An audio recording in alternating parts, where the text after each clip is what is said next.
நம்ம ஸ்ரீரங்கத்துடைய ராஜகோபுரத்தை பார்க்கும்போது நமக்கு பெருமையா இருக்கும். ஆனா அந்த நிழல்ல வாழக்கூடிய மக்களுடைய பிரச்சனையும் கண்ணீரும் எத்தனை பேருக்கு தெரியும்? நம்மளும் ஒவ்வொரு தேர்தல்லையும் அவங்க சொன்னாங்க இவங்க சொன்னாங்கன்னு ஓட்டு போடுறோங்க. ஆனா ஓட்டு போடுற நம்ம நிலைமை மாறினதே கிடையாது.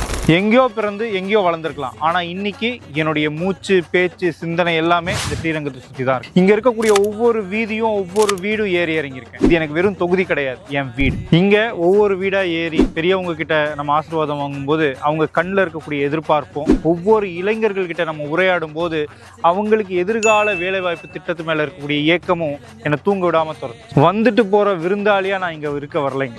உங்க வீட்டு பிள்ளையா உங்களுடைய பிரச்சனையை என் பிரச்சனையை ஏத்துக்கிட்டு தீர்க்க தான் இங்க வந்திருக்கேன். இங்கே நிற்பேன். அதிகாரம் பண்ண வரல, உங்களுக்கு வேலை செய்ய தான் நான் இங்க. இந்த வாட்டி உங்க ஓட்டு வெறும் ஒரு சின்னத்துக்கானது அல்ல, ஸ்ரீரங்கத்துக்கானது. நம்ம ஊரு, நம்ம பொறுப்பு, நம்ம மாற்றம். வாருங்கள், ஒன்றிணைவோம். மாற்றத்திற்காக நான் உங்கள் சசிகிரண். மீண்டெழுந்திட பார்த்தோழனே அண்ணன் சசிகிரண் சேனையில